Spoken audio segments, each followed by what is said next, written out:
when the regret hits them hard, they'll realize that they have lost something. They have lost something important. You might not think so because you're thinking that they have moved on and they have found someone new, but don't underestimate your energy, the way that you are, your life force energy, you as a person. And they thought that they'd replace you within a week. Maybe they have with new supply, but it's not the same. It is not the same. It doesn't hit the same way you did. So what happens to the narcissist when they realize they've made a mistake? They're going to be regretting it. And today I'm going to be breaking down the psychology of what actually happens behind your back. They're not going to say this to you. You're not going to know this, but this is exactly what I'm going to be talking about in the video. Hello, my friends, and welcome back. I hope that you're all doing really well. My friends, I know that some of you probably have looked at this video title and thought, nah, they're not regretting me. No, like, what are you talking about? They're with someone new. They're out enjoying their life. Really? Are they though? Are they? How do you know that? What, because on Instagram they are having the time of their lives, although you perceive that. But how do you know that's actually true? This is why I wanted to make this video, to get you to understand exactly what's happening when these individuals, first of all, they are impulsive. So whatever they do comes from impulse. It's not thought through. Even things that they say, the way they act, the way they are, the way they present themselves, none of this is thought through. What you have to understand is narcissists and emotionally unavailable people realize when it's too late. Literally, it's too late. And regret doesn't hit them immediately like it does to you. It hits when the fantasy collapses around them, when they realize the reality of the situation, that actually, hold on a minute, grass isn't greener on the other side. Things aren't how I had imagined them, because the fantasy falls. You didn't imagine it. You were their anchor in their chaos. So this is what I really want to explore, the psychology behind this, their behavior, the way that they act, the way that they show, the way that they are. I want to really expose that, and I want to talk about this in the video. So we've got the first stage. This is where the shock phase, where reality hits them. You got to understand that when a narcissist pulls away, or when an emotionally unavailable person pulls away, what they are imagining, is that there's going to be excitement, there's going to be fantasy, there's going to be new people, it's going to be amazing with another person, because you're boring, you didn't satisfy them, you were annoying, and this is all perceived. They make this up in their mind. You see, when they actually meet a new person, that person doesn't live up to the fantasy. What you have to understand is that you did a lot. You gave a lot of emotional labor to this person. You may have been in a relationship with this person for quite some time. So yes, all right, the excitement of a new relationship is gone. But what this narcissist, or this emotionally unavailable person, or this avoidant have come to learn is the stability that you provided, and that can't be taken away. All right, that's actually what they do crave, the stability, the compassion, the understanding, the non-judgment, that person that's going to listen to them. Yeah, that's what you provided. Not to mention, you lifted them up when they were feeling down. You did a lot for this person. And when that is taken away, or when they leave that behind, because what they do is they discard people, as we know, because they don't attach in a healthy way. They don't attach to you in that way, So they're never able to kind of develop deeper feelings. It's always surface level. So now when you don't perform, or when you don't do what they want you to do, they take this as a hit to their ego, like you're disobeying them, like you're being nasty to them. For whatever reason, maybe you're seeing through the illusion. Maybe you are putting boundaries in place. Maybe you are questioning them just on a few things, not like it's a major deal. Do you know what I mean? Like maybe you were questioning them, and in their mind, they see this as perceived detachment, perceived abandonment.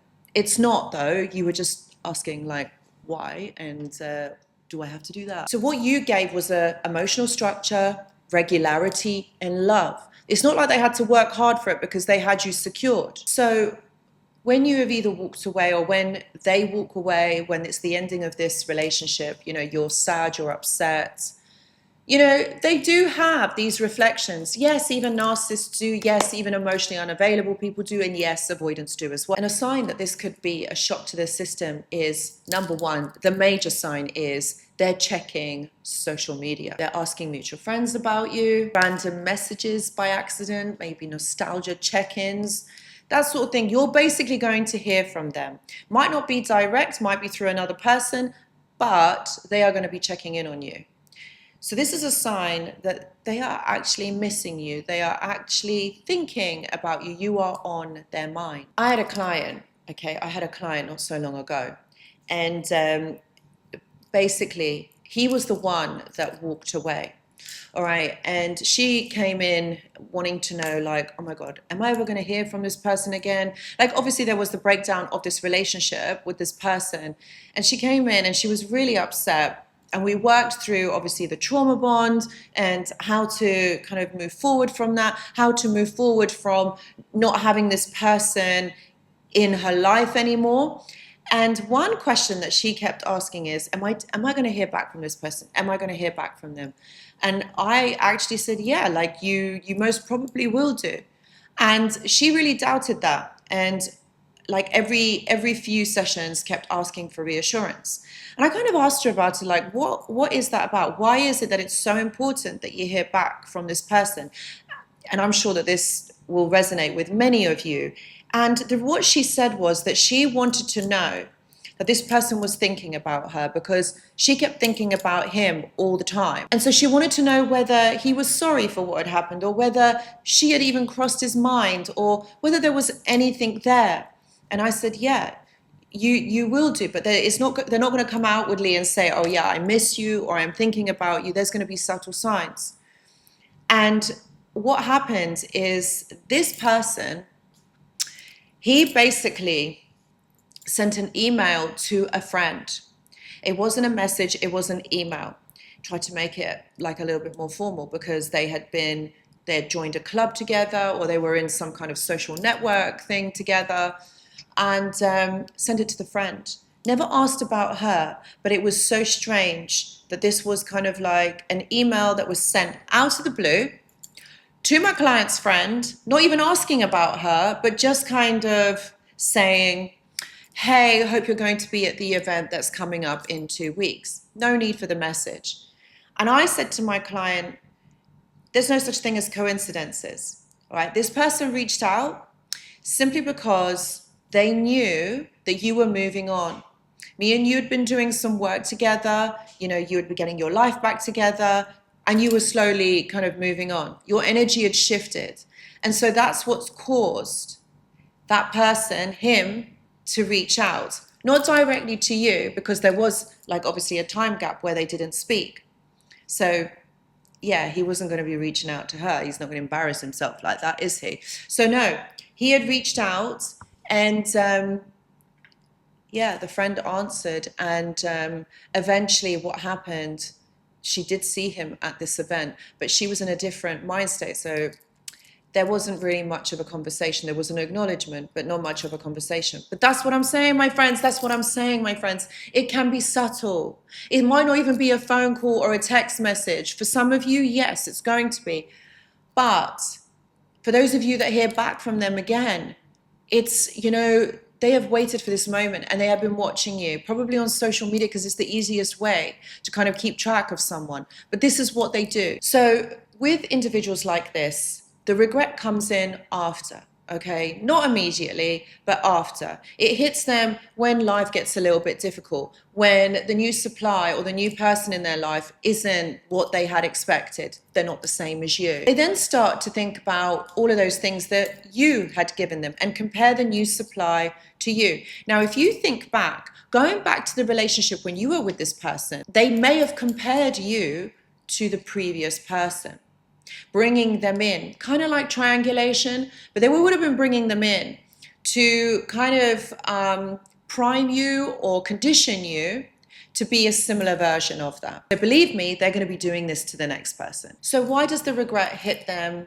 later on and not straight away? There's an emotional delay in narcissistic systems because they have been conditioned or primed to see problems as external. It's not them. This is where their entitlement comes in. This is where their skewed way of thinking basically develops. And it's also part of the defense mechanism, the ego. The ego doesn't allow them to feel that they are the issue, that they have done something wrong, or maybe some of it was actually their fault. Maybe they did bring about this. So what happens because of that huge defense mechanism? The narcissist or the emotionally unavailable person is not going to be feeling this straight away. This is why it hits them later on. Also, you have to understand that regret does not equal accountability. Just because they regret losing you doesn't mean that they are sorry for what they have done. This is why I say, my friends, in all of the videos, okay, just because you hear from them, just because they're being nice to you, doesn't mean that they're accountable, doesn't mean that they're actually sorry for what they have done. In most cases, they are never going to apologize to you.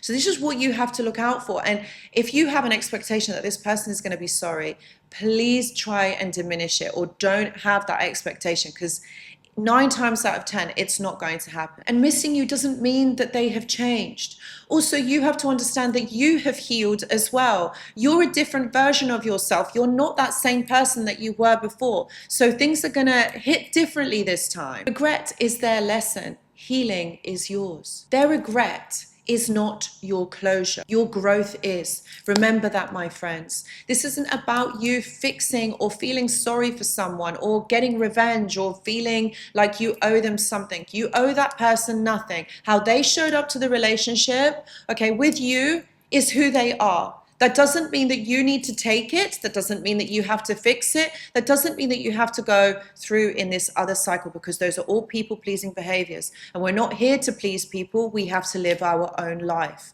Okay, and this is really important, my friends. I really encourage you to reclaim your power and rethink this if you are having second thoughts.